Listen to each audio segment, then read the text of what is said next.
Keadilan itu juga berarti kalau engkau tuntut hak, lakukan juga. Kalau mau kuat tuh begitu. Kalau tuntut hak, lakukan kewajiban. Ini tuntut hak nomor 1, maka kewajiban tidak jalan. Bagaya.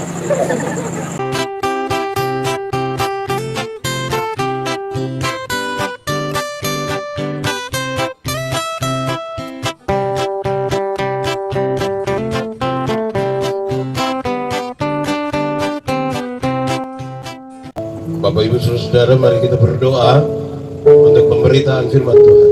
Mari berdoa. Ya Tuhan Allah, kami mohon kepadamu, kuatkanlah dan teguhkanlah iman kami, supaya waktu di malam ini ketika kami mau belajar firman Tuhan, biarlah ini waktu yang paling baik. Tuhan, kami mohon Tuhan, jauhkan semua penggoda pencobaan. Biar di dalam damai-Mu kami belajar firman Tuhan. Roh Kudus-Mu mengajarkan kami untuk kami mengerti dan kami dikuatkan untuk melakukan kehendak firman. Terima kasih Tuhan. Kami rindu pada firman. Berfirmanlah bagi kami Tuhan.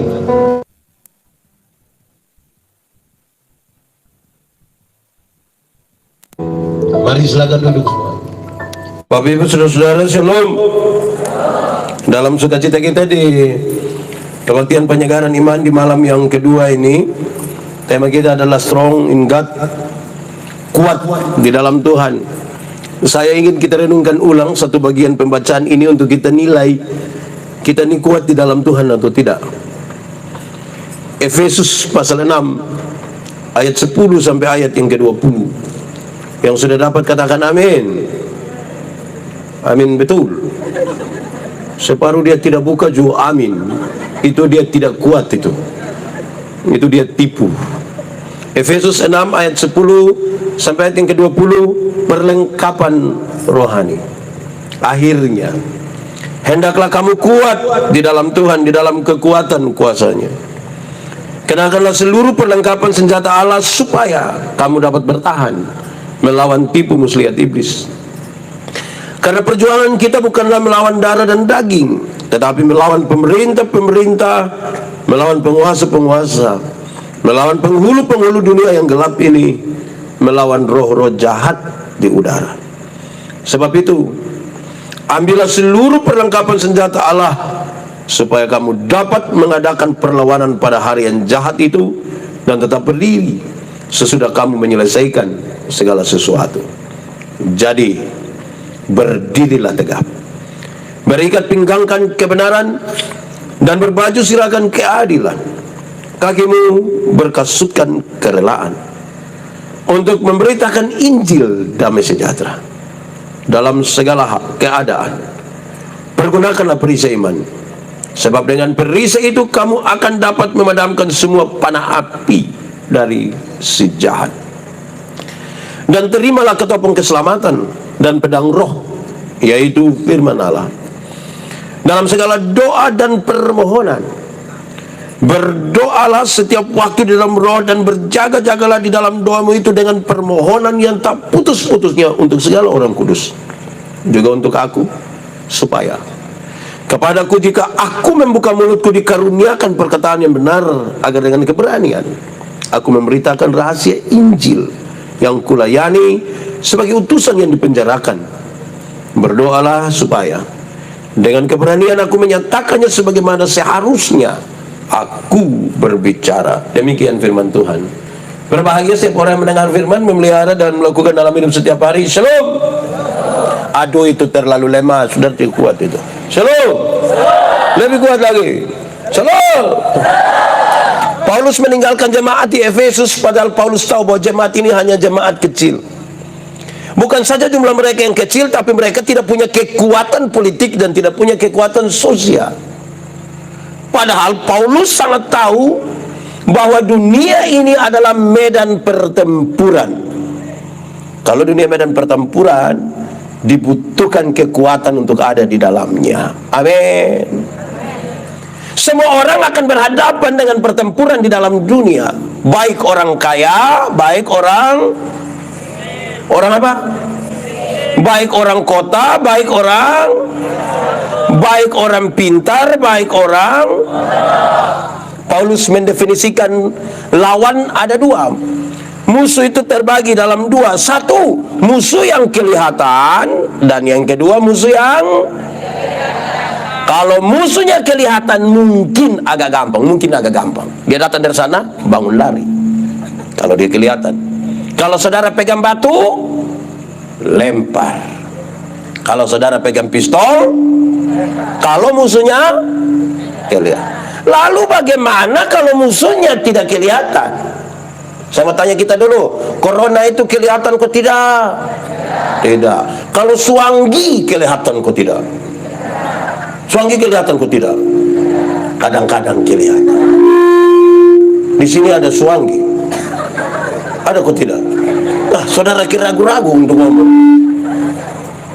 Baik.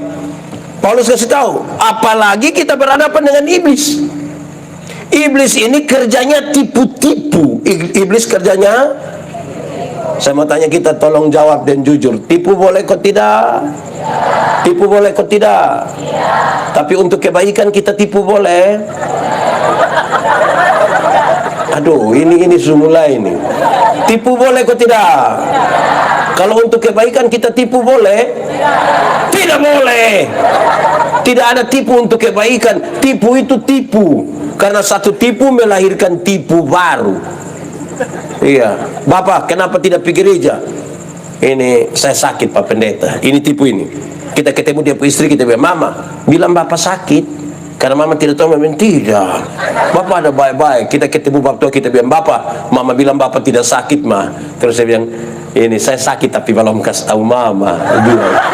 Ikutilah 3, ikutilah 4. Ya toh? Jadi tipu itu boleh kok tidak? Tidak boleh. Alkitab bilang, bapa dari segala penipu ialah iblis. Jadi pada saat kita tipu, kita pun bapa pun nama. Di sini ada yang dia pun bapa nama begitu. Ada kok tidak? Pak Pendeta, kami di Sikumana ini kami tidak tipu Bapak.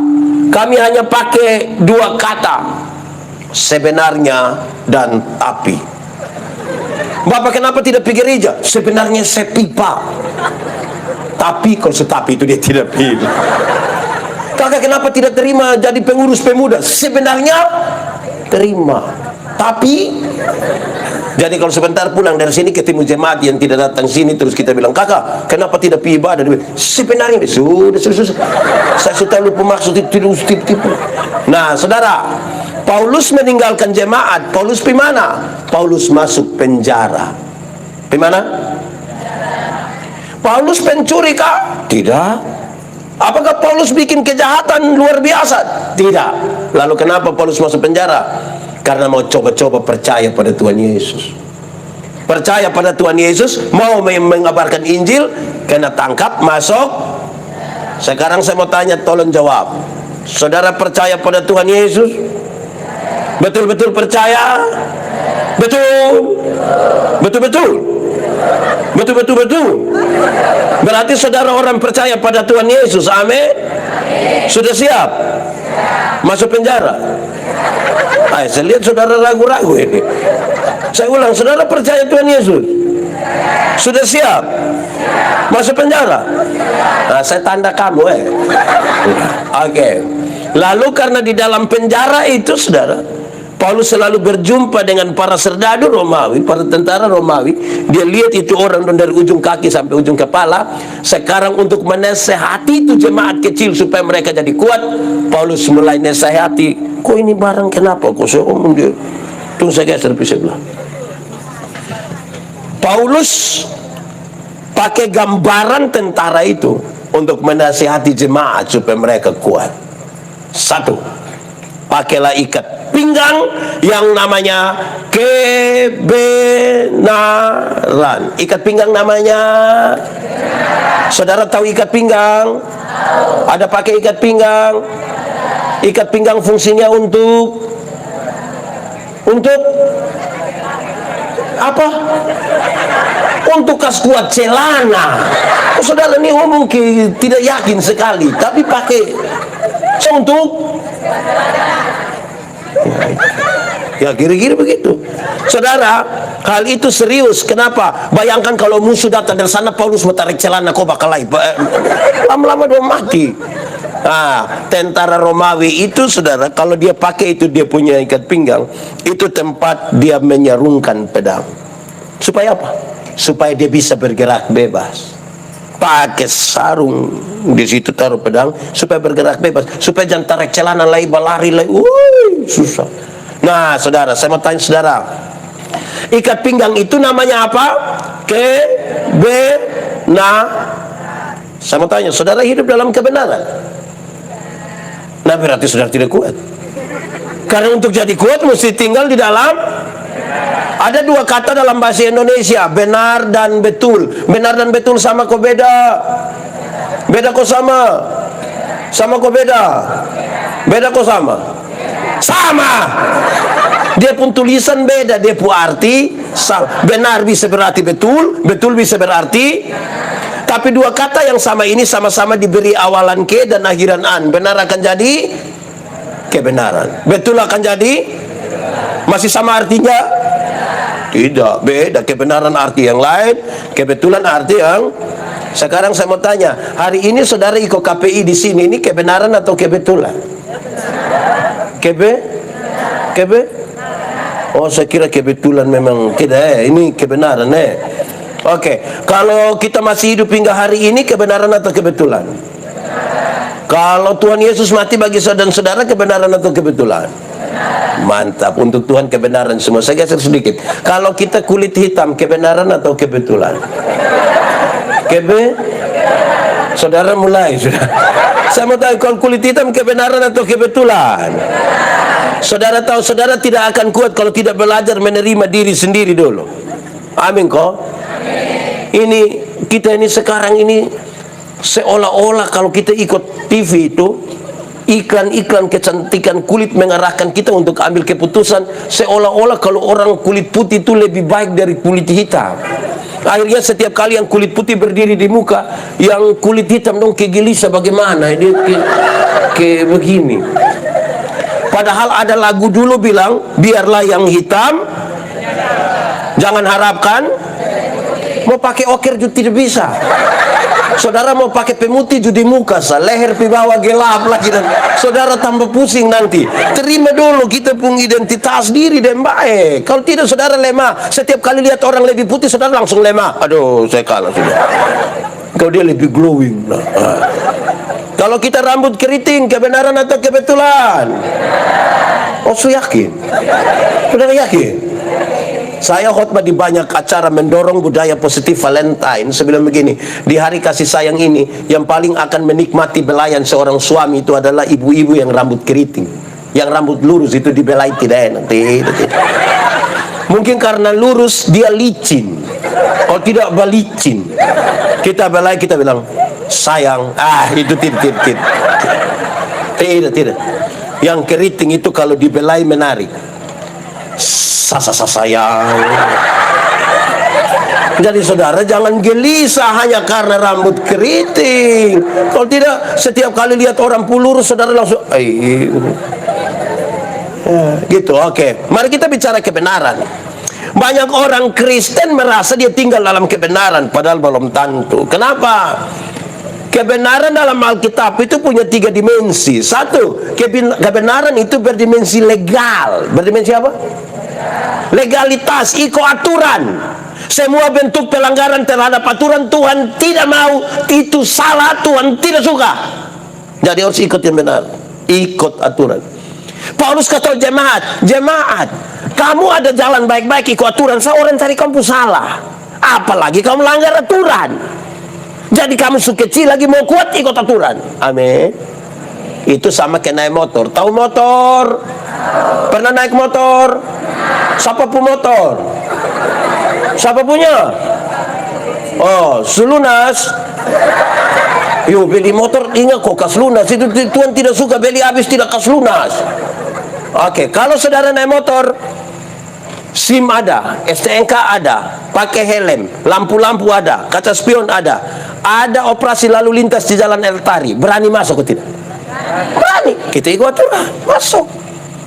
Tapi coba SIM tidak ada, STNK tidak ada, lampu-lampu tidak ada, kaca spion tidak ada operasi lalu lintas, itu berani pi?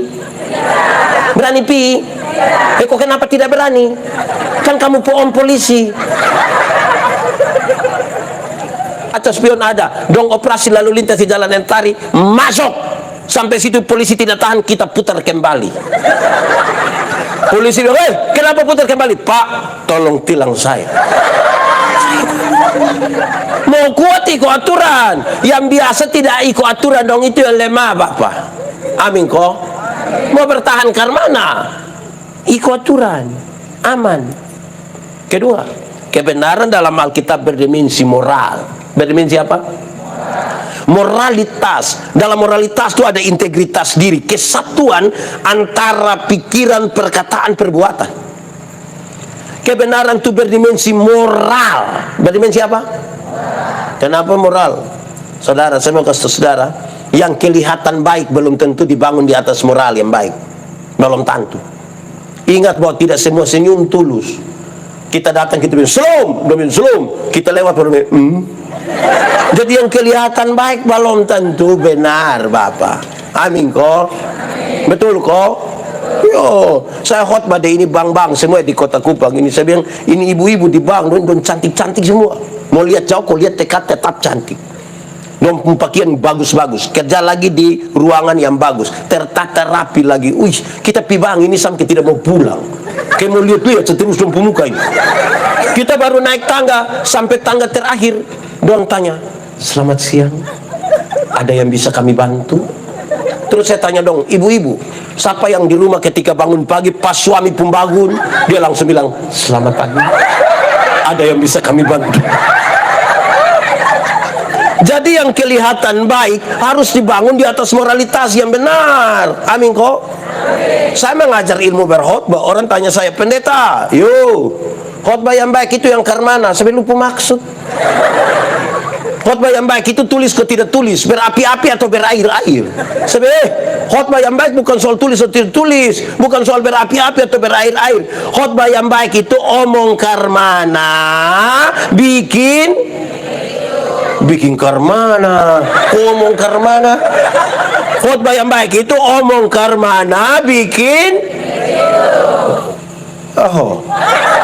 jangan omong lain. Ada orang yang bukan sekedar omong lain bikin lain, ada yang malah pikir lain, omong lain, bikin lain. Hasilnya kelainan. Jadi kalau saudara ketemu orang kelainan itu kan tidak lurus dari otak sampai perbuatan. Kebenaran punya dimensi moral. Kebenaran itu bermoral.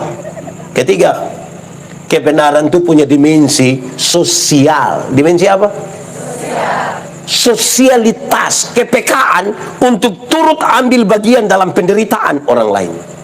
Turut ambil bagian dalam penderitaan orang lain. Ini hari dia yang susah, besok mengkali kita yang susah. Kalau mau kuat mesti lihat satu dia lain. Amin kok. Saya pun contoh ini, orang suka malas dengar, tapi saya ulang, kok saya punya. Saya mau tanya, ada yang pernah tawar barang di Lipo? Di Transmart ada? Di Ramayana pernah tawar? Oke. Pemilik Lipo orang kaya atau orang miskin? Saudara lihat beli barang di Lipo tidak pernah tawar, padahal di orang kaya pun 99.900 dia ambil 100.000 dia kasih. Dongkas kembali gula-gula satu biar lu dapat saja, ukur saya dari lu dapat. Tapi kalau pagi-pagi dia beli sayur di nenek tua satu di muka situ, itu nenek susah, mangkali pulang sumati. Itu tawar kok tidak? Dia pun tawar mengerikan. Nenek, sayur berapa? Nenek susenang ini. Dan nenek bilang 3.000. Dia sengaja kaget. 3.000? Bisa 9.000 kok? Kadang-kadang tambah satu kalimat, bisa 9.000 kok nenek dong tanam sendiri juga. Itu kalau saya yang jual, saya bilang bawa Farisa, tante bawa Farisa. Hei, tawar sayur 3.000 jadi 9.000, padahal baru turun dari Auto Avanza. Di tangan kanan ada iPhone, tangan kiri ada Samsung terbaru, masih ada Nokia lain dalam tas, pakai rantai salib berat 1 kilo. Tawar sayur 3.000 jadi 9.000, memang terlalu durhaka untuk kita. Di siku mana sini ada yang biasa tawar sayur begitu? Ada? Siapa pumama jo angkat tangannya. Tawar begitu, tawar ke 5 orang itu. Hei, karena itu ibu-ibu, di sini tidak ada ibu-ibu. Ibu-ibu, mulai besok tawar sayur terbalik. Tanya itu nenek, yuk sayur berapa nenek? 3.000. Maaf, bisa 3.000? Kalau bisa tawar sayur 3.000 jadi 3.000, itu hanya 3 kemungkinan. Pertama, kemungkinan besar itu orang punya solidaritas sosial yang sangat kuat, hebat, pantas ditiru, pantas dipuji. Tapi yang kedua, mangkali makan puji. Atau mungkin yang ketiga, gila juga. Nanti kita tinggal tempatkan kita ada di pertama, kedua, atau jadi pertama. Mau kuat, pakai ikat pinggang, dia pun nama apa? Kedua. Pakailah baju zirah, baju perang, yang dia pun nama Paulus mau kasih tahu, kebenaran dan keadilan itu jalan sama-sama. Di mana ada kebenaran, di situ ada. Di mana keadilan ada, kebenaran ada di situ. Saya mau kasih tahu saudara, keadilan itu dibutuhkan supaya tuduhan menjadi palsu. Sama-sama. Keadilan dibutuhkan supaya tuduhan menjadi palsu. Apa dia maksud? Saudara dengar. Ini saya pun bapak itu saya sebut bapak kandung. Saya sebut apa? Saya pun istri pun bapak saya sebut bapak dari inilah siapa. Ulang. Saya pun bapak saya sebut bapak. Saya pun istri pun bapak saya sebut dari sudah. Kalau saya ambil 100.000 kasih saya pun bapak kandung, adil kalau saya ambil 1.000 kasih saya pun bapak, supaya waktu saya pun istri lihat saya kasih 100.000 di saya pun bapak kandung, dia marah. Lu ambil uang kasih lu pun bapak. Tanpa saya balas apa-apa, saya bicara apa-apa, dia pun bapak yang kasih tahu. Jangan marah engkau pun suami, dia kasih saya juga 100.000. Tuduhan menjadi palsu. Paulus nasihat jemaat. Jemaat, kamu setiap kali ibadah di situ tuh orang ada omong sang kamu. Itu manusia dong, itu tertawa ada kenapa kok ada. Tidak usah balas. Lakukanlah dengan adil. Ya, saya mau tanya kita dulu, tolong jawab. Pernah alami ke orang omong saudara pun nama pernah? Apalagi yang dia omong itu tidak benar pernah? Lantas saudara kepingin cek ke dia? Atau saudara lagi sibuk untuk tulis di Facebook, bikin status, kalau tidak tahu tentang saya, jangan omong ke tahu-tahu. Karena setan paling suka orang tidak tahu apa-apa, tapi omong ke tidak ada kerja kok. Lakukan saja dengan adil. Tuduhan menjadi palsu. Tidak usah sibuk menjelaskan, karena tidak semua barang perlu kita jelaskan. Apalagi jelaskan di media sosial. Di media sosial itu kadang-kadang penuh penipuan. Kok saudara itu kan pernah komen orang pun status tulis bilang hahaha, padahal saudara tidak tertawa. Anak muda dong bukan hahaha, dong WK. Jadi kalau ketawa pas wek. Separuh bukan WK lagi, XI. Oh itu kalau ketawa kan mana? Gitu. Tapi saya mau kasih saudara dengar. Keadilan bukan sekedar berbagi roti yang sama, bukan sekedar itu. Keadilan itu juga berarti kalau engkau tuntut hak, lakukan juga. Kalau mau kuat tuh begitu. Kalau tuntut hak, lakukan kewajiban. Ini tuntut hak nomor 1, maka kewajiban tidak jalan. Bagaya. Itu. Tapi juga yang kedua, keadilan itu berarti begini. Kalau minta berkat-berkat jasmani, jangan lupa minta Tuhan berkat. Kenapa saudara? Saya mau kasih tahu saudara, Saya punya potongan video satu beredar sangat luas. Ketika saya coba mengatakan bahwa orang terlalu gampang mengabaikan hal-hal yang rohani. Kalau jam 5 pesta, jam 5 ibadah, pilih mana? Kalau jam 5 pesta, jam 5 ibadah, pilih mana? Pilih mana? Pilih pesta juga tidak apa-apalah. Jangan terlalu rohani-rohani juga lah. Yang menjadi soal itu bukan soal kita pilih pesta atau ibadah. Yang jadi soal adalah alasan kenapa kita memilih. Bapak, kenapa tidak pi ibadah tapi pi pesta? Dong selalu bilang, aduh minta maaf Mam Pendeta, tuan rumah undang langsung. Kalau tuan rumah undang langsung, perasaanku tidak. Wih, perasaan, aduh itu kita rasa tidak bisa karena tuan rumah undang. Tapi kalau saya yang tanya, jangan jawab begitu. Bapak, kenapa tidak pi ibadah ma pi pesta? Aduh Pak Pendeta minta maaf, tuan rumah undang langsung. Oh, Bapak mau Tuhan undang langsung. Yang ikut ibadah dong, ada yang mau Tuhan undang langsung. Supaya kita minta Tuhan undang dia sekarang. Kita ini kalau manusia ini kita terlalu berperasaan. Tapi dan Tuhan itu kayak kita rasa kayak biasa-biasa sah. Amin kok. Oke, saya mau tanya saudara. Kalau sebentar atau saudara pergi gereja pulang lupa bawa HP, cari kok tidak? Cari kok tidak? Kenapa tidak ke setengah kok koster dapat? Kenapa? Karena dia mahal, karena dia penting. Karena dia mahal, dia penting itu kita selalu cari jalan untuk pergi. Pas mau masuk rumah begini sadar HP tidak ada, kita aduh, mama lupa HP, kakak telepon koster tolong cari mama pu HP dulu. Mama lupa di mana? Ada di gereja situ. Mama duduk di mana? Di semua tempat duduk lu cek. Karena ini barang penting. Amin kok. Tapi coba kalau pulang ternyata lupa kertas gula-gula yang kita rencana mau buang di tempat sampah, tapi lupa. Pulang cari kok tidak? Kok kenapa HP kita cari kertas gula-gula tidak cari? Baik. Karena tidak penting kan? Kalau kita rasa ibadah itu penting, kita akan melakukan dengan adil.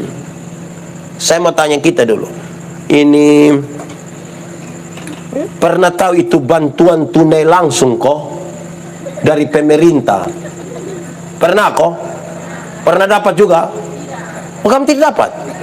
Mereka mau orang Eropa yang pemerintah bantu yang berapa 600.000 kok berapa pernah tahu kok? Sengaja lah. Biasa dong bagi di mana? Di mana? Kantor pos. Itu biasa bagi jam berapa? Jam berapa? Biasa bagi jam 11 siang. Pertanyaan terakhir, Pijam?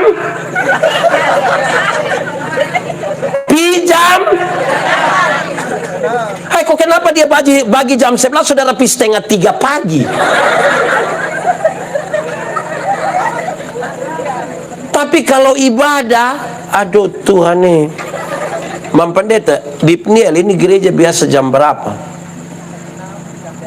Oke, anggap saja jam 8, anggap saja jam 8. Jam 8 dong suami istri siap habis tapi tidak pi. Nanti anak bilang, "Bapak, Mama, kok siap habis kenapa belum pi?" Dia bilang, "Kok belum ada orang ah?" Kok lu sudah yang orang, mau siapa lagi? Di Sikumana sini ada yang begitu. Di Pniel juga begitu. Dia majelis kok jemaat. Majelis jemaat. Ada ada. Dia faham. Gaya. Tidak adil. Kadang-kadang sebagai pendeta ini saya kejengkel juga. Dia bikin acara di rumah ini, ada syukuran, bikin pesta ibadah. Saya lihat-lihat ini, waktu ibadah orang sedikit. Pas makan, saya ulang. Waktu ibadah orang pas makan banyak kok sedikit. Dong datang dari tadi. Ya, saya juga heran ini. Menurut saudara itu adil kok? Bagaya. Sudah terlambat lagi di itu acara, tidak ikut ibadah tapi pakai baju seragam, baru sengaja angkat tangan lebih, suruh berhenti. Itu bukan kuat, itu lemah. Itu mau kuat tadi pertama pakai ikat pinggang namanya, kedua pakai baju sirah namanya, ketiga pakailah sepatu, kasut, sendal yang dia pun nama kerelaan. Dia nama apa? Nanti ada koma di situ, tapi saya jelaskan dulu. Itu tentara Romawi dong, kalau supaya ambil sepatu, dong sendal itu, mau ikut mana? Mau ikut batu karang di dompi, mau masuk hutan masuk, kali masuk semua. Rela. Memang bikin apa-apa, kalau tidak rela itu tidak bisa. Tidak bisa. Saya mau tanya, saudara pernah putus cinta? Pernah? Ulang-ulang? Oh, itu saya prihatin dengan saudara.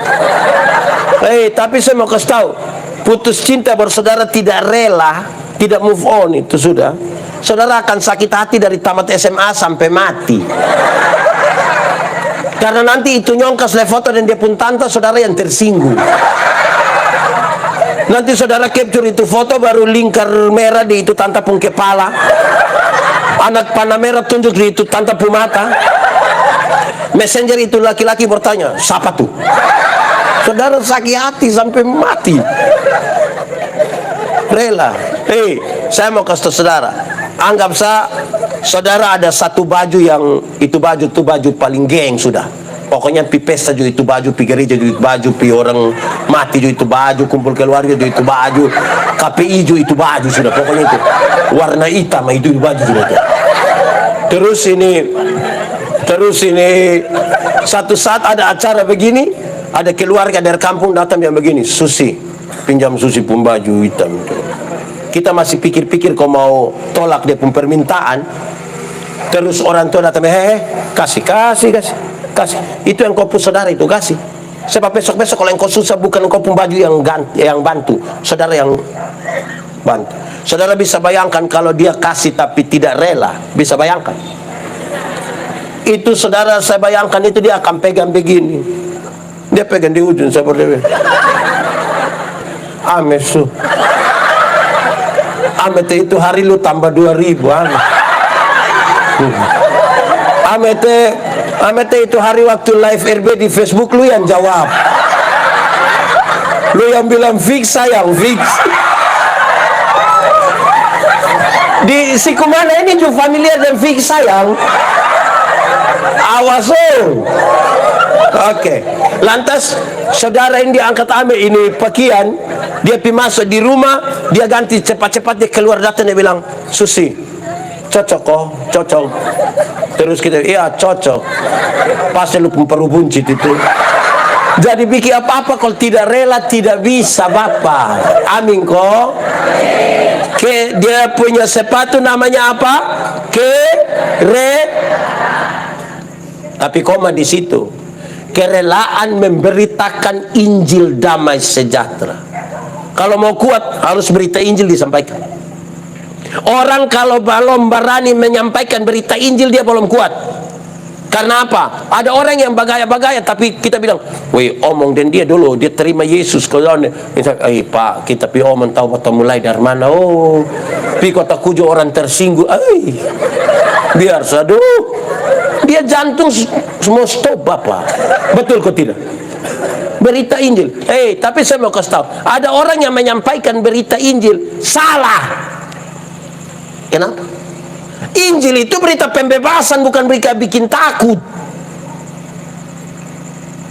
Injil itu pembebasan, bukan bikin takut. Ada dong putar film neraka di kampung. Orang dong nonton habis, aduh Bapak, saya tidak pusing dari neraka. Kok kenapa? Kok saya masuk surga, kenapa saya pusing dari neraka? Iya, tapi minimal pendeta mesti tahu. Saya tidak tahu, tidak apa-apa. Kalau saya masuk surga bukan karena ketakutan hukuman di neraka. Saya masuk surga kan Tuhan Yesus mati ganti saya. Bogoy. Injil pembebasan. Saudara kalau baca perjanjian lama, saudara temukan dia bilang celakalah, celakalah, celakalah, celakalah, celakalah. Kalau saudara baca perjanjian baru, berita malaikat itu kepada Maria. Maria melahirkan, Yesus mulai melayani, Yesus mati, Yesus bangkit, Yesus naik ke surga, Roh Kudus dicurahkan. Itu berita tidak ada lagi. Kamu hanya temukan dia bilang begini, jangan takut, jangan takut, jangan takut. Injil itu pikas tahu yang takut, dia bilang jangan takut, bukan piko bakas takut. Karena yang tukang bakas takut itu setan. Tuhan Yesus pernah kas takut saudara? Nah yang kas takut sekau nitu wango. Ya. Supaya apa? Supaya kalau ada anak muda satu datang ke saya, dia bilang begini, Pak Pendeta Yandi, yo, saya rasa saya ini manusia paling berdosa di dunia. Saya bilang, kakak, Pak Pendeta juga orang berdosa kakak, tapi kasih Tuhan lebih besar dari kita dua pun dosa. Itu pembebasan dia pun nama. Tapi bayangkan kalau dia datang ke saya, Pak Pendeta Yandi, saya rasa saya ini manusia paling berdosa di dunia. Terus saya bilang, iya saya lihat lu muka ini muka berdosa, saya sudah tahu. Lu ini muka berdosa. Lu ini kalau tidak bertobat dengan kaki tangan om patah buang semua. Ini berita macam apa yang bakas taku orang. Saya kalau berdoa di rumah sakit ada nenek tua yang sakit, saya berdoa, nenek kita mau berdoa, mungkin saya doa habis itu nenek mati. Tapi nenek mati masuk surga kan Tuhan Yesus jaga nenek. Oh itu dia bilang mau mati mau hidup. Itu berita pembebasan. Anak-anak kalau tidak bisa, dia tidak bisa menarik yang kakak, coba bisa kakak bisa, ayo bisa sayang. Nah itu dia rasa, tapi beta perasaan, soalnya, ayo. Itu membuat dia yang tidak bisa nih, itu pembebasan dia pun nama. Injil itu. Bukan pikas takut, manusia. Itu Injil apa? Saudara, saya mau kasih tahu saudara dua hal. Pertama, menginjil. Saya pun pengalaman menginjil banyak, tapi dua ini yang suka saya cerita di mana-mana. Saudara dengar masih cerita ulang. Kok saya punya nak? Satu, saya naik oto dari Atambua datang Kupang bis malam. Tahu sendiri itu oto dan pular itu ngeri. Saya duduk dengan satu laki-laki. Oto lari terlalu kencang, kok kami tidak bisa tidur. Saya bilang begini, kakak, kalau ini otot celaka kok tabale kok kita mati bu, yakin masuk surga kok tidak? Dia bilang sembarang sudah. Saya tahu bahwa dia pun masalah.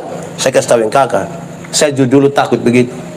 Tapi waktu saya tahu Tuhan Yesus lahir untuk saya, mati untuk saya, bangkit untuk saya, naik ke surga untuk saya. Sekarang saya yakin mati dimanapun, kapanpun, dengan cara apapun, saya yakin pasti masuk surga. Dia bilang, kenapa kakak bisa yakin begitu? Hai kok kita manusia berdosa yang kita mau masuk surga karena kalau bukan Tuhan yang memberikan kasih karunia. Dia minta saya berdoa kasih dia di atas oto. Kan Tuhan datang bukan tanya kita bangun gereja berapa, Tuhan tanya berapa jiwa kita bawa itu. Amin kok. Pertama. Kedua, saya pulang dari Keneno lewat Uinlasi mau Pisoe. Keneno itu 15 km dari Uinlasi menuju Ekam. Tidak usah cari di Google. Mungkin saudara akan kesasar juga di Google. Dulu itu jalan tidak baik. Saya pernah lihat itu saudara, musim hujan itu anjing sata tanam. Dia punya kaki masuk dia mau angkat itu tidak jadi lah. Apalagi motor metik dong, tidak jadi. Saya mau pulang kira-kira waktu 6:30 malam. Ada satu nona kerja di Plan Internasional di Soe. Dia juga mau ke Soe. Tapi kan daerah perbatasan agak malam, dia takut jalan sendiri mangkali. Dia butuh teman. Dia dengar ada bunyi motor dari bawah menuju dia. Dan itu saya. Bukan boy, saya. Pas saya sampai di dia pemuka, mungkin dia takut saya lewat, toh dia tunggu di bundaran di Uinlasi. Mungkin dia takut saya lihat, dia lompat di tengah jalan, dia bilang, kak. Saya dalam hati, kak, nah. Ini malam, makanya dia bilang, kalau siang, kamu sudah tahu. Jadi, tapi sudahlah, manfaatkan malam itu. Pas dia bilang, Kak. Saya langsung bilang, iya dek. Ya biar berimbang sedikit. Tidak mungkin dia boleh semangat kau bilang Kak, terus saya bilang omong deng. Kan dia rasa tidak baik. Jadi pas dia bilang Kak, saya bilang iya dek. Kakak mau pisau iya. Bolehkah kita sama-sama? Saya bilang kenapa tidak? Kita sama-sama, masing-masing pakai dia punya motor. Saya ikut kiri, dia agak di tengah. 3 kilometer kami sampai Kie. Ada orang bawa motor dari kampung belakang, lari kencang, serempet dia. Wut. Saya tahu dia kaget dan dia marah. Ini orang selewat sana, saya bilang dia begini, non, kira-kira itu laki-laki, kalau dia celaka kau mati, masuk surga kau tidak? Itu nona bilang, ya macam begitu, itu tidak masuk itu. Terus saya bilang begini, tapi kalau non yang celaka kau mati, masuk surga kau tidak? Tahu lah ini. Kita boleh menghakimi semua orang tidak masuk, tapi kita sendiri juga tidak yakin juga. Akhirnya saya tahu dia punya masalah. Saya bilang begini, non, kakak dulu begitu, kakak takut, tidak tahu mati mau gimana. Tapi waktu kakak tahu bahwa Tuhan itu lahir untuk kakak, mati untuk kakak, bangkit untuk kakak, naik ke surga untuk kakak. Sekarang kakak yakin mati dimanapun, kapanpun, dengan cara apapun, kakak yakin pasti masuk surga. Dia bilang, bagaimana kakak bisa yakin begitu?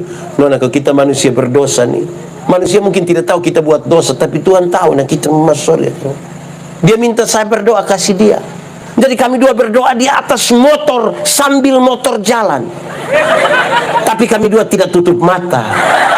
Berani tutup mata, kami dua selesai hari.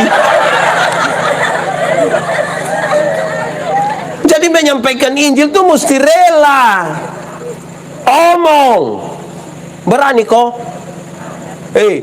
Berapa harga satu jiwa? Dulu Tuhan Yesus kasih tinggal buang orang yang sementara menikmati, ini dia ubah itu, dia bikin mujizat 5 roti 2 ikan tuh. Orang ada cerita itu kehebatan Tuhan kasih tengah, Tuhan pergi rasa ketemu dengan satu orang kerasukan legion.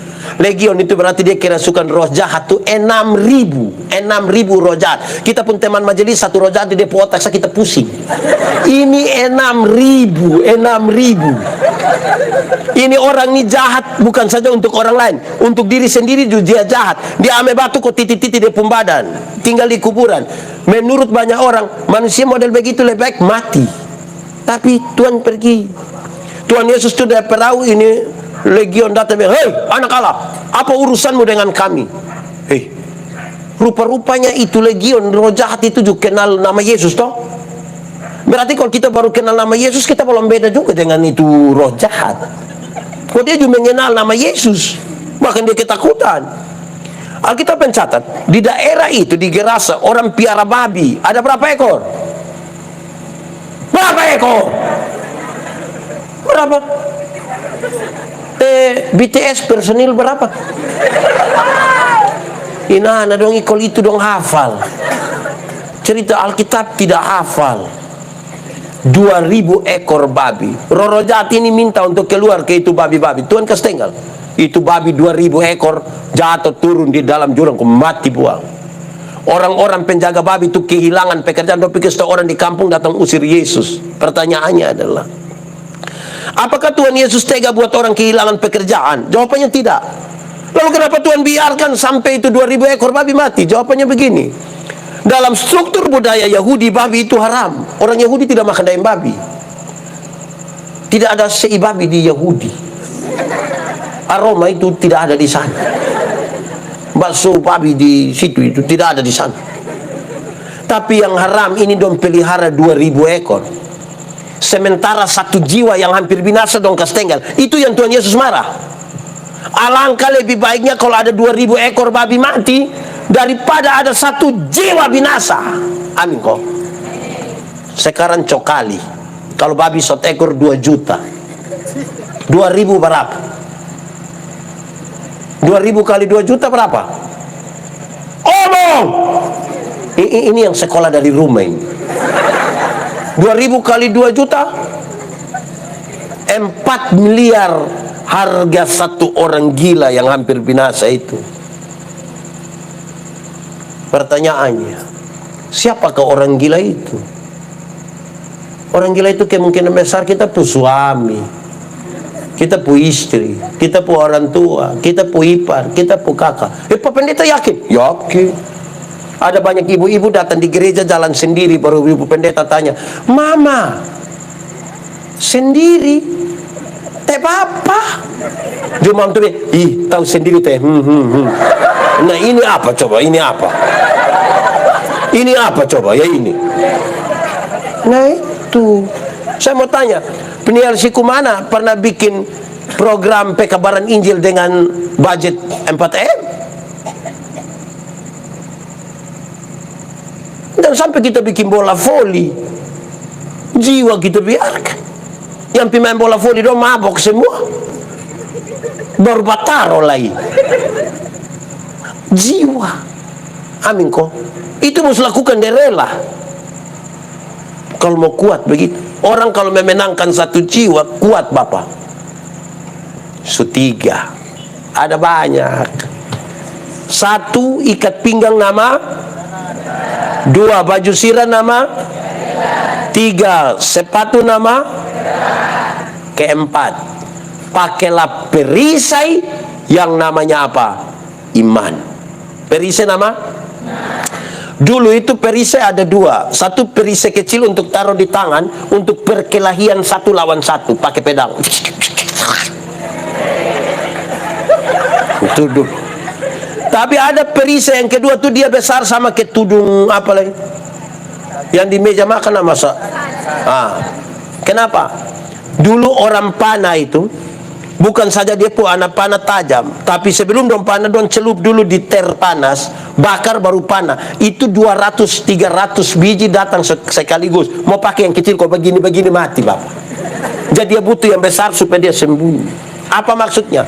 Dia mau kasih tahu jemaat, kamu harus selalu waspada, pakai iman, karena selalu ada barang yang datang dengan tiba-tiba dan kita tidak tahu. Waspadalah, waspadalah. Kejahatan timbul bukan hanya karena ada niat pelaku, tapi juga karena ada apa? Oke, saudara, iman. Dunia ini berubah. Kita masuk 2021 itu dengan harapan yang kuat toh. Covid datang bongkar bangkir. Belum lagi seroja datang, kita kirain tahun hujan bagus. Hancur. Kalau iman tidak ada. Jangankan iman Bapak, jangankan omong Covid seroja, di rumah kita bangun tidur, kadang-kadang kalau manusia ini kan mut-mutan begitu Kalau pas dia pumut bagus, itu bangun pagi, "Salam semua Bapak, salam apa kabar anak-anak semua, mari kita berdoa dulu, anak-anak manis-manis ke depu mama, ganteng ke depu Bapak, Itu kalau dia mood bagus. Tapi kalau mengkalik, mungkin karena efek vaksin kok dia bangun kok dia muka asam sebegini, anak-anak, "Mama ini hari muka kalian, lu kenapa?" Jadi kalau kita tidak pakai iman, kita bisa cek ke orang. Amin kok. Pakai iman. Saya mau kasih tahu saudara, dengar. Orang beriman dan orang tidak beriman itu kita bisa ukur, karena saudara omongin tema ini, yang strong itu harus di dalam iman. Jangan omong tenaga kita ini lemah semua. Bapak-bapak itu dong bagaya sekot tangan dong kekar begini mah, sunika habis. "Mama, iya, tolong ambil remote dulu." "Di mana?" "Di sini." Tidak jauh Bapak. Yang tato-tato donju sama sebab. Saya punya teman kami masih SMA, dia tato yang Guns N' Roses, yang orang pangku kaki kok melukis itu. Gagah, kulit bagus, tinta bagus. Umur 43 tahun dia sakit, kalau saya pilih dia. Itu tato bukan ke orang pangku kaki, sampai ke orang menyembah begitu. Tidak, kita mau kuat apa kalau bukan iman? Mau kuat berapa? Mau kuat apa coba saudara? Sekarang saya mau kasih saudara dengar. Kalau ada oto jalan dari sini pisau balik dicamplong, tinggal 2 orang yang selamat. 1 orang beriman, 1 orang tidak beriman. Yang beriman itu akan bilang begini, untung Tuhan saya selamat. Untung. Yang tidak beriman itu akan bilang, untung tadi saya lompat cepat-cepat. Di satu peristiwa yang sama. Yang beriman selalu mengatakan untung siapa? Yang tidak beriman untung. Tuhan Yesus gambarkan orang beriman itu pun mempercayakan diri itu seperti anak-anak. Ada anak umur 2 tahun atau 1,5 tahun, coba taruh dia di sini, dia pun bapak di bawah. Terus dia pun bapak bilang, lompat. Itu anak lompat atau tidak? Lompat. Bapak yang pusing tangkap. Anak lompat saja. Betul toh? Tapi sekarang coba taruh dia pun mama di atasnya. Baru dia pun bapak di bawah. Baru bapak dengan romantis sekali bapak bilang, sayang, lompat. Saya mau tanya, sayang lompat? Sayang lompat? Oke, bapak rubah lebih romantis. Ayang, lompat. Ayang lompat, ayang lompat. Ayang biar lu ayang lu tulang begitu. Beriman tuh penyerahan total. Kalau mau kuat penyerahan total. Amin kok. Begitu. Kalau kita gabung satu, yang 3 dan keempat, berita pembebasan. Kita ini kadang-kadang kastaku orang, bukan buat orang tambah beriman, buat orang tambah takut. Ibu-ibu, ini nenek-nenek semua. Ibu-ibu, kalau kas makan anak umur 2 tahun itu susah kok tidak Weh, anak dong balari sampai dia pumame. Tahu ini anak dong tidak bisa mengerti orang tua sedikit. Hai, anak umur 2 tahun suruh mengerti dia pumama yang 38 ini. Kadang-kadang kita pusing juga lah. Hai, ibu-ibu, kalau anak tidak mau makan, omong dia bye-bye. Anak, makan sayang biar sehat. Kasih tahu dia begitu. Biar. Ini bukan kasih tahu begitu. Makan itu om datang. Itu om juga datang. Wah. Ini anak besar dalam ketakutan. Di sini ada yang tukang kasih taku anak. Wah. Susah. Kalau tengah malam anak-anak dong belum bisa tidur, kasih tau dia, bye-bye. Adek, bobo sayang, biar besok pagi bangun lebih tempo sayang. Ayo tidur supaya papa dan mama su capek nih. Ayo, bobo sayang. Adek belum bobo, nah papa mama bobo duluan. Iya tuh. Omong bye-bye. Adek bobo. Ini dong bukan omong bye-bye, di adek teh. Dan 2 suami istri sepakat kas mati lampu. Kas mati lampu lah bab tua keluar dari pintu belakang, tiba diri di jendela kamar. Baru bab tua sengaja garu jendela. Dia pun mama sengaja kaget. Om ada subobo om. Ini keluarga tipu-tipu. Ini keluarga tidak betul ini. Saudara, ini corona ini sudah lebih dari 2 tahun. Orang tua don curhat di saya demi Pak Pendeta Yandi. Ini anak dong sudah lalu. Kenapa? Kami telepon dong, anak dong. Kamu di mana? Ada nih. Datang jemput bapak mama, kau bawa pesiar sedikit, Pilipo, kau Transmar, kau jalur 40, kau Oeleta Pengkase, kau mana bawa dulu. Anak dong jawab kita bilang begini.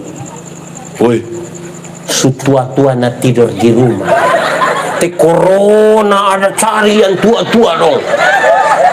Bapak bayangkan anak dong ini begini. Saya bilang 2 hal. Pertama, saya prihatin ini anak dong orang tua minta tolong kau bawa pesiar sedikit dong kasih aku.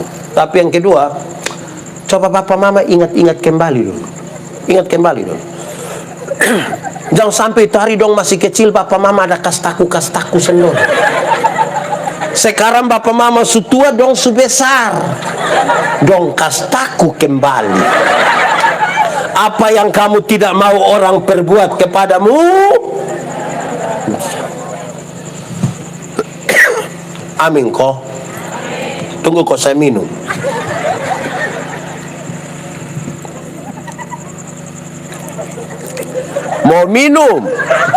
Mau minum makanya khotbah.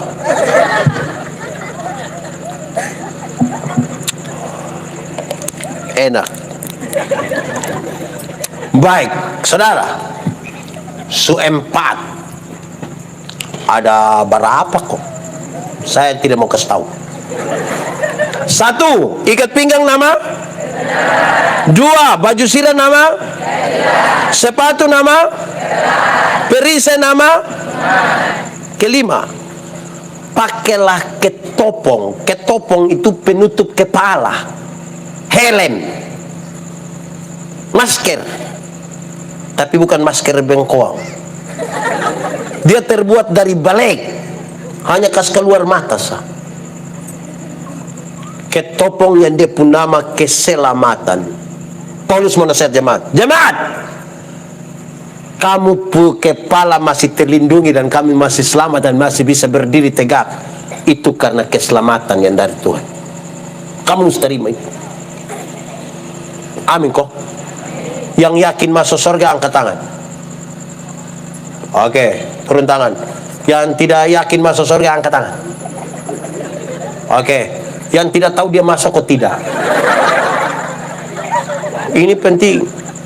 Kita masuk surga ini bukan kan kita orang baik, ya toh. Tapi kan Tuhan Yesus menebus dan menyelamatkan kita. Betul toh.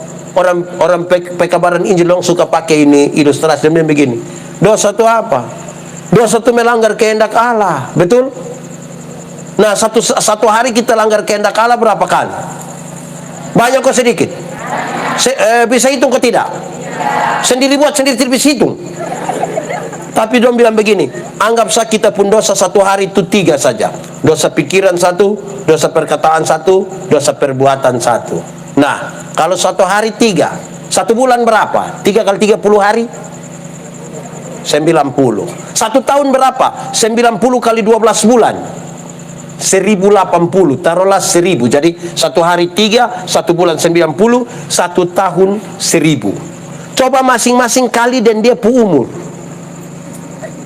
Pendeta Yandi umur 45 sekarang. Kali 1000, 45.000. Bisa Pak Yandi pi surga? Bisa. Kak, umur berapa? Tahu? 28 kali 1000 bisa pi surga. Kak, umur berapa? 30. 20 kali 1000, 20.000 bisa pi surga. Ini jantannya yang lebih tua dong, lebih parah bapak. Kali 1000 itu 1 hari 3. Apalagi kalau 1 hari tidak bisa hitung. Kita mau bisa masuk surga. Karena itu Alkitab bilang, sebab oleh kasih karunia kamu diselamatkan oleh iman. Itu bukan hasil pekerjaanmu tapi pemberian Allah. Itu bukan hasil usahamu. Tidak boleh ada orang menyombongkan dirinya. Tidak boleh. Pak Pendeta, lalu perbuatan baik di mana? Oh, perbuatan baik itu ungkapan syukur, ungkapan terima kasih. Saya kasih contoh. Kak, anggap saja kita dua tidak kenal memang kedua tidak kenal. Saya dapat dia pun nomor HP, saya telepon dia. Kakak, sebentar malam jam 12 bisa ketemu saya di Jalan El Tari depan rumah jabatan gubernur. Kakak mau? Dia mau atau tidak? Oke. Kita dua tidak kenal, kakak ada ayam 1 di rumah. Saya pergi kakak ke rumah, kita dua tidak kenal. Maukah saya itu ayam? Tidak. Saya ganti pertanyaannya. Saya mau kasih dia oto baru 1. Kira-kira dia mau atau tidak? Oh, kamu sudah tahu? Terus saya beli kasih oto baru 0 km Pajero Sport. Harga kira-kira 700 juta ini. Saya beli habis, saya kasih dia dan cuma-cuma. Ini kakak dapat. Waktu dia dapat dan cuma-cuma. Ada perubahan perilaku dari dia ke saya kok tidak? Saya telepon jam 12 malam datang kok tidak? Saya pergi dia ke rumah ada ayam dia kasih kok tidak? Kenapa kok dia takut jumpa begini? Karena dia telah menerima sesuatu yang dia dapat dan cuma-cuma dari saya yang sangat mahal. Berubah tingkah laku sebagai bentuk terima kasih. Jadi dia bilang, pakai itu keselamatan yang Tuhan kasih itu untuk berdiri. Kan dia berikan dengan cuma-cuma, kamu pun tugas itu terima. Amin kok. Sulima.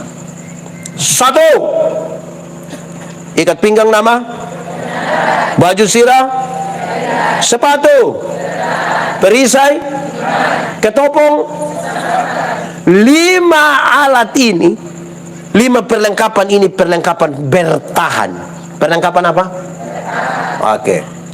Di sini ada yang suka bola kaki? Bukan dia suka dengan itu bola. Maksudnya dia senang menonton sepak bola. Ada? Ada? Real Madrid kok Barca? Real kok Barca?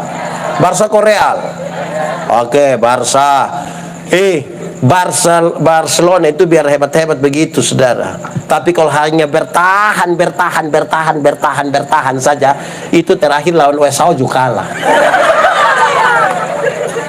Dia harus menyerang supaya memenangkan pertarungan, toh.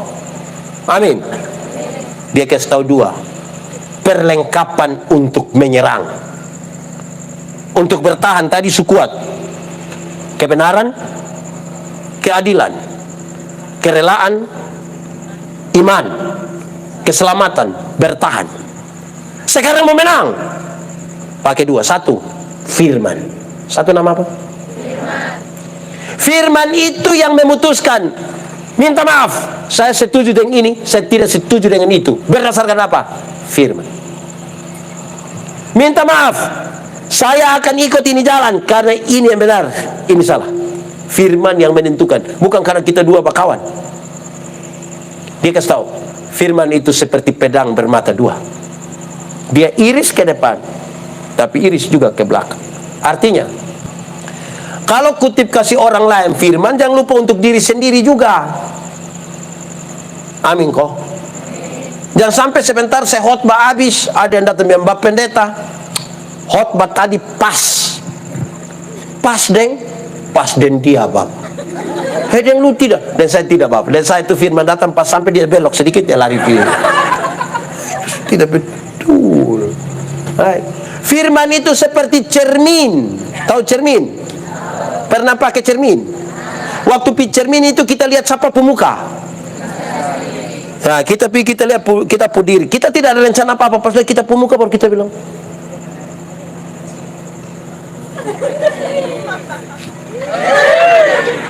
Makin banyak bercermin, makin rapi. Amin kok. Tapi ingat, ada satu kaca yang dia pun nama kaca spion. Tahu kaca spion? Pernah pakai kaca spion? Di kaca spion lebih banyak lihat diri atau lihat orang? Aha. Kita di Sikumana ini lebih banyak pakai kaca spion atau cermin? Cermin pion.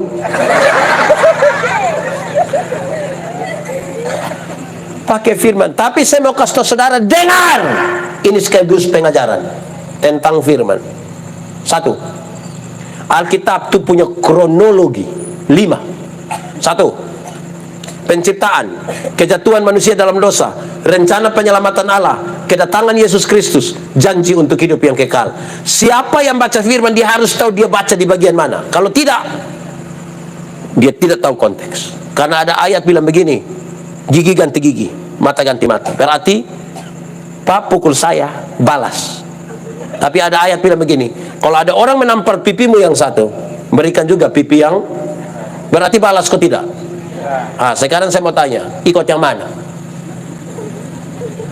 Ikut yang mana? Kok dua-dua di Alkitab? Kalau kita tidak tahu konteksnya, kita akan khotbah menurut yang kita pun suka. Makanya harus tahu di mana penciptaan, kejatuhan, rencana penyelamatan Allah, kedatangan Yesus atau janji untuk hidup yang kekal. Ada ayat bilang, hei, celakalah kami yang bangun pagi-pagi campur minuman keras. Tapi ada ayat bilang, tambahkanlah supaya membantu pencernaanmu. Pertanyaannya sekarang, ikut yang mana? Akhirnya kalau yang khotbah itu tidak suka minum, dia pakai yang celaka. Kalau dia suka, dia bilang, kok ada tulis bilang tambahkan. Makanya mesti tahu konteksnya di mana dulu. Itu pertama. Kedua, Alkitab itu berisi dua. Satu, dia punya nama informasi. Nama apa? Yang satu, dia punya nama ajaran. Nama apa? Gereja Tuhan jadi rusak ini karena orang bikin informasi jadi ajaran. Contoh, Salomo pu istri 700, gundik 300. Jumlahnya itu informasi, bukan ajaran. Jangan sampai tanggal dia mau kawin 2, dia bilang, kenapa Salomo saya bisa 700? Saya baru mau ame 2, kamu protes. Ini Abraham pernah tipu kok tidak? Abraham pernah tipu kok tidak? Pernah kok tidak? Waktu mau masuk itu tempat, dia bilang, dia kasih tahu dia pu istri. Kalau orang tanya, jangan kasih tahu bilang, engkau saya pu istri. Kasih tahu bilang, saya punya. Itu informasi, bukan ajaran. Jangan sampai kok Abraham yang bapak orang percaya, saya dia tipu untuk baik. Ini memang penting, pakai firman di dia pu jalan yang benar. Amin kok? Oke. Ikat pinggang nama, baju, sepatu, perisai, ketopong. Senjata pertama, senjata kedua, doa. Senjata kedua apa? Apa? Saya mau kasih tahu saudara di awal, doa itu relasi, bukan kata-kata. Doa apa? Kalau kita berelasi baik, kata-kata ringan. Kalau saya dengan ini ketua panitia, kami dua ada relasi, kami dua saling kenal. Saya jalan kaki, dia naik motor, ketemu saya di jalan, tanpa saya minta dia berhenti. Karena kami dua punya relasi. Dia berhenti, dia bilang, Pak Pendeta, di mana? Naik. Karena kami dua saling kenal. Tapi coba kalau kami dua tidak saling kenal, kami dua tidak ada relasi. Saya jalan kaki, dia naik motor, ketemu saya, dia berhenti, tapi dia tanya, ojek kok Pak? Nah, doa itu relasi, bukan kata-kata. Saya mau tanya saudara, di sekitar sini ada kios yang orang Bugis pun ada. Saudara pernah pi belanja di situ? Pi bawa omong dan paman kok tidak? Atau pi langsung nih keluar sendiri? Bawa omong kok tidak? Bawa omong. Pertanyaan terakhir, apakah saudara ada relasi dengan paman? Banyak orang memperhatikan kata-kata, bukan relasi. Menurut saudara, saya kenal saya pu istri kok tidak? Kami dua ada relasi kok tidak? Berdasarkan kami dua punya relasi dan kami dua saling kenal, kalau saya mau minta teh di saya pu istri, cara mintanya ringan-ringan. Saya bilang, Mama, bikin teh dong sayang, gelas kecil saya, jangan terlalu banyak gula, Papa takut sakit gula. Kan cara minta yang begitu. Tidak mungkin saya bilang di saya pu istri bilang begini, Mama, berikanlah segelas teh, jangan terlalu banyak gula ya, Papa takut sakit gula. Itu pas habis mantua tanya, lu sehat?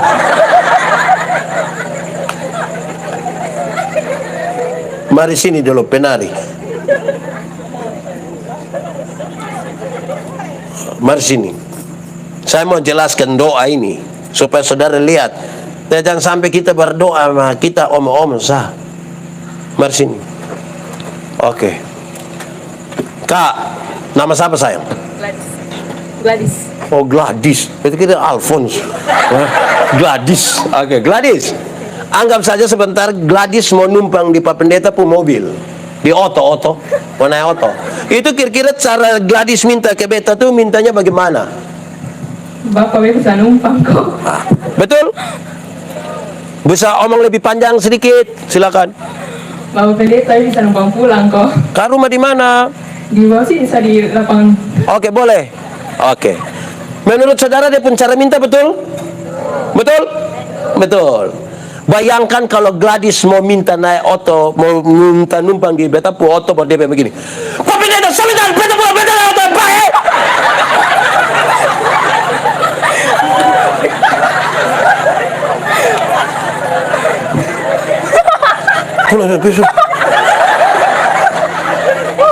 Saudara bisa tangkap yang saya maksud? Tuhan salah apa kok kita pimas parak dia? Doa itu relasi, bukan kata-kata. Kekuatan doa bukan pada waktu saudara menangis atau saudara saya mau panggil ulang. Siapa lagi? Mau Gladys mau datang ulang kok? Siapa mau datang silakan. Mardol. Sebentar naik oto.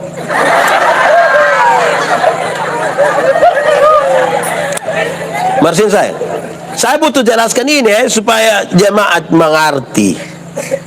Saudara dengar, sungguh-sungguh berdoa itu bukan sungguh-sungguh berteriak, bukan sungguh-sungguh menangis, tetapi sungguh-sungguh melepaskan beban. Saudara bawa pisang satu karung, saudara beban berat, saudara berdoa, Tuhan tolong kirim otot trek satu dulu. Otot trek datang, saudara puji Tuhan, amin, haleluya. Saudara sudah naik itu otot, pas turun itu pisang kok otot trek yang bawah. Hanya orang yang otak miriam di atas trek, dia bilang kestengan habis. Lepaskan untuk itu otot yang bawah. Setuju kok? Amin. Oke. Kalau ada penjual payung, penjual es berdoa sungguh-sungguh. Penjual payung berdoa supaya hujan terus, biar payung laku. Penjual es berdoa supaya panas terus, supaya es laku. Menurut saudara mana menang? Saya mau kasih tahu saudara, yang dimaksud dengan sungguh-sungguh bukan sekedar saudara sungguh-sungguh berteriak, karena Tuhan itu kita omong dalam hati juga dengar. Bukan sungguh-sungguh menangis, tapi sungguh-sungguh melepaskan beban, melepaskan supaya Tuhan kasih kembali.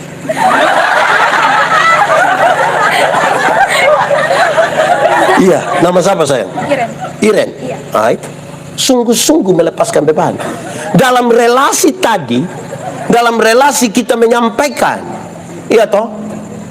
Karena kita bisa bicara dengan orang yang kita dan dia tidak kenal. Saudara pernah alami kok tidak? Iren pernah alami.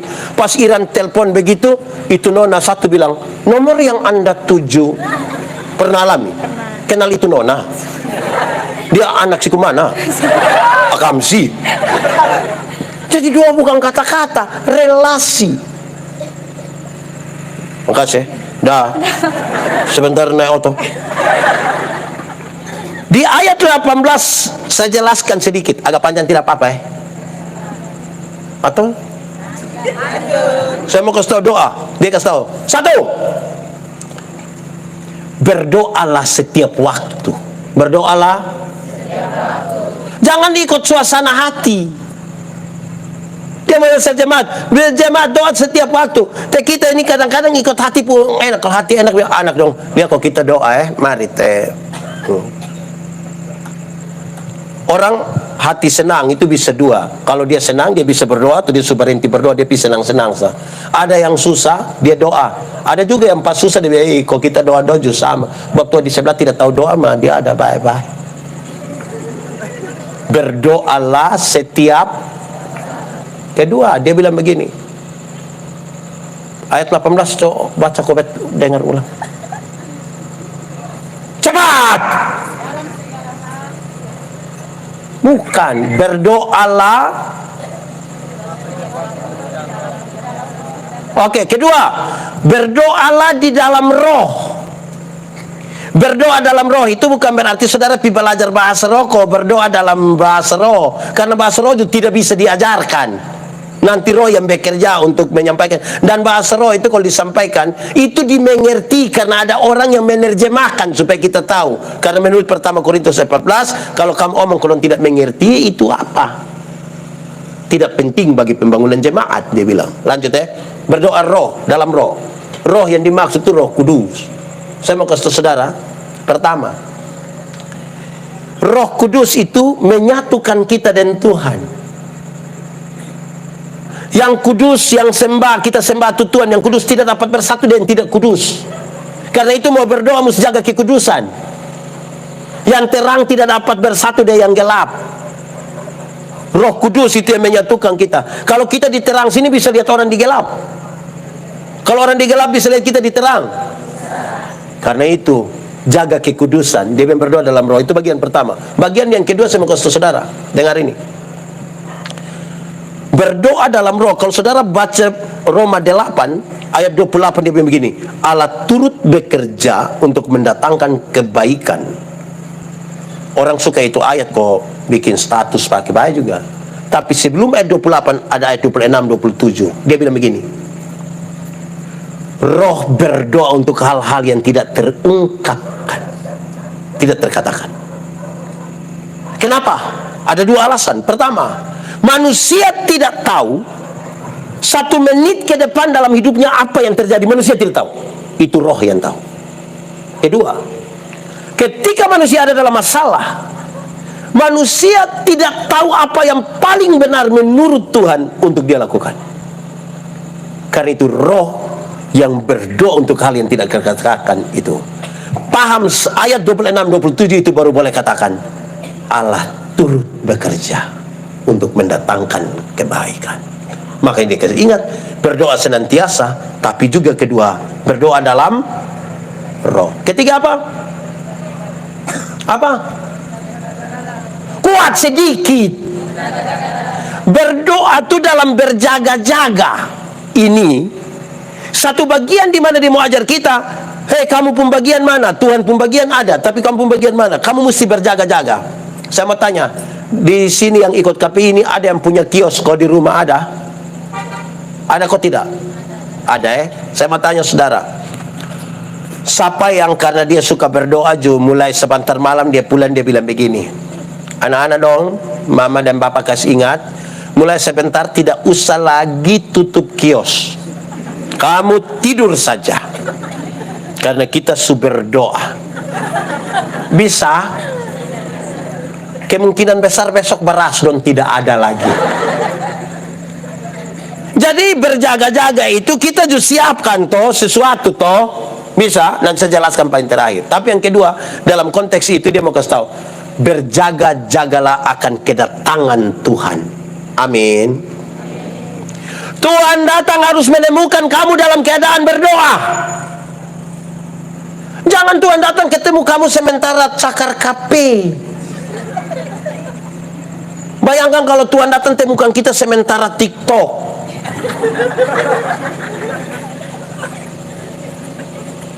Harus bertemu dengan kita. Apalagi Alkitab bilang dia datang seperti pencuri di waktu malam. Pertanyaannya, pencuri mana yang datang kasih tahu kita? Hanya tikusah. Tapi itu juga kalau pas musim lapar. Sekarang justru kurang. Mungkin justru ada lah. Nah, saudara, berjaga-jaga. Keempat, omong dulu. Berdoa tadi apa satu? Setiap waktu dalam roh, berjaga-jaga, tambah tak putus-putusnya. Berdoa apa? Tidak putus. Itu dia bicara tentang konektivitas, hubungan,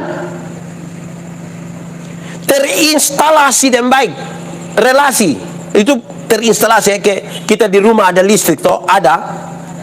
Itu dia sudah terinstalasi. Kalau kita pulang malam sugelap, tinggal tekan begini, lampu menyala supaya terang.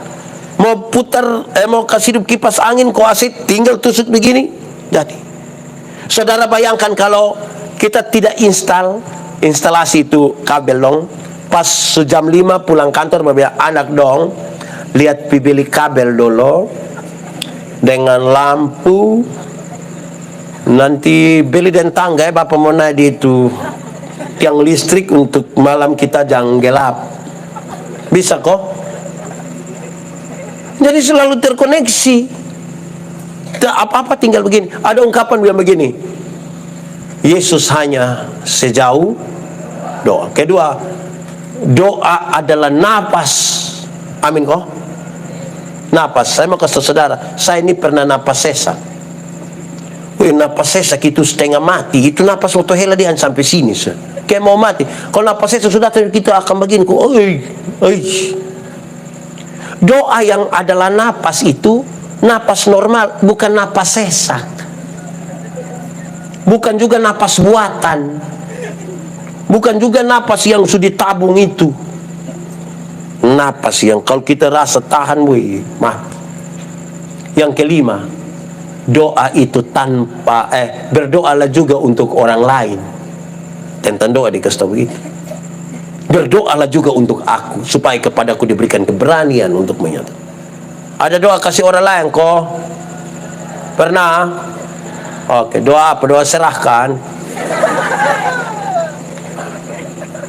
Saudara lihat, ikat pinggang nama. Ini dong tidur semua. Ikat pinggang nama. Baju sirah. Sepatu. Perisai. Ketopong.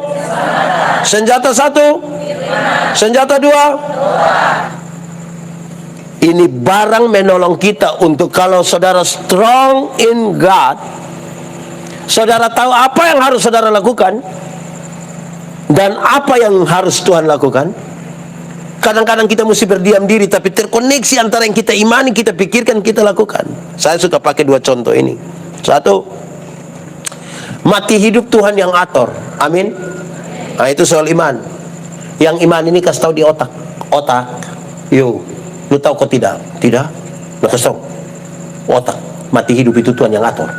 Jadi otak tolong kasih tahu kaki, supaya kalau ada ototrek lari kincang ikut jalur 40, kaki jangan lompat di tengah jalan. Amin kok. Kedua, ada masa depan dalam tangan Tuhan. Amin. Saudara percaya Tuhan siap masa depan bagi anak-anakmu? Amin. Oke, saya juga percaya. Tapi yang antar itu anak dong pergi sekolah, bukan Tuhan yang antar. Siapa yang antar? Orang tua. Atau siapa yang disikumanin, dia terlalu sibuk, jadi pagi dia berdoa, Tuhan saya sibuk, jadi Tuhan tolong jemput adik dong. Tuhan yang jemput pulang kita menangis Bapak. Jadi kalau saudara kuat di dalam Tuhan, ini 7 hal mesti ada. Kuat dalam bertahan, kuat dalam menyerang. Kita ulangi sekali lagi. Ikat pinggang nama.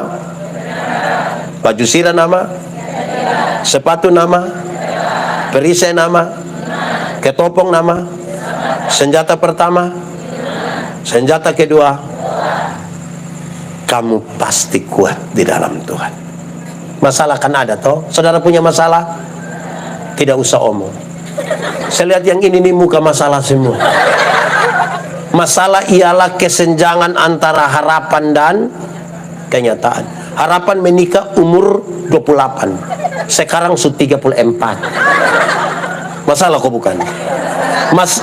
Harapan menikah dan dia, kenyataan dia nikah dan kita pun teman. Masalah. Harus pakai itu semua, kamu akan tetap berdiri. Amin.